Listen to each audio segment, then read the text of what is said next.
Well, 7 News covering Fairfax County now, where suspected members of a violent Venezuelan gang considered more powerful than police in South America have reportedly arrived. Our Tom Rousey investigated and finds out what they're accused of already doing here in Tysons.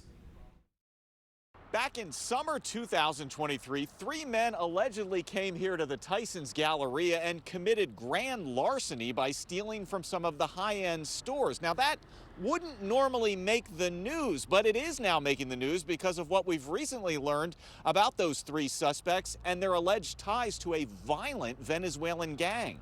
According to court records, these 3 men in their 20s came down from New York and were captured by Fairfax County Police with $9,000 of stolen merchandise in their car.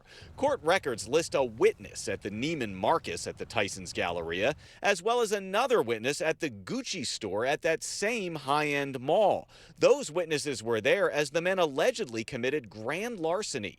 Tuesday, Fairfax County Police Chief Kevin Davis said on 7 News, the men have suspected ties to a violent Venezuelan gang named TDA for Tren de Aragua. They weren't necessarily committing traditional gang-related crimes, extortion, aggravated assault, robberies, but they were stealing.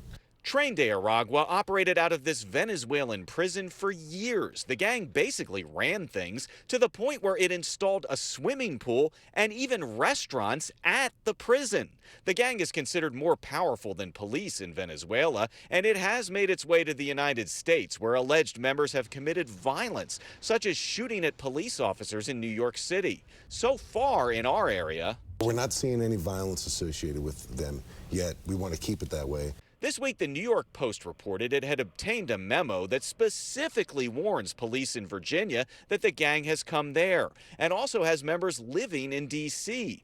The memo says the gang was allegedly connected to immigrants exploited into forced labor in, quote, Northwest Virginia.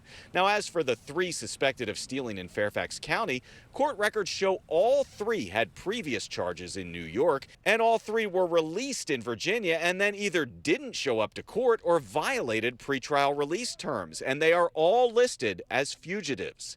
In Tysons, Tom Rousey, 7 News. And you can see our full interview with Fairfax Police Chief Kevin Davis on YouTube by scanning the QR code that's on your screen right now. It's a wide-ranging conversation from his gang unit's crackdown to how you can help the county fight crime. 7 News has reached out, by the way, to Northern Virginia and D.C. police departments to see if they've also encountered Southern American gangs. We are awaiting several responses, but so far, Prince William and Arlington County say they've made no contact with the gang.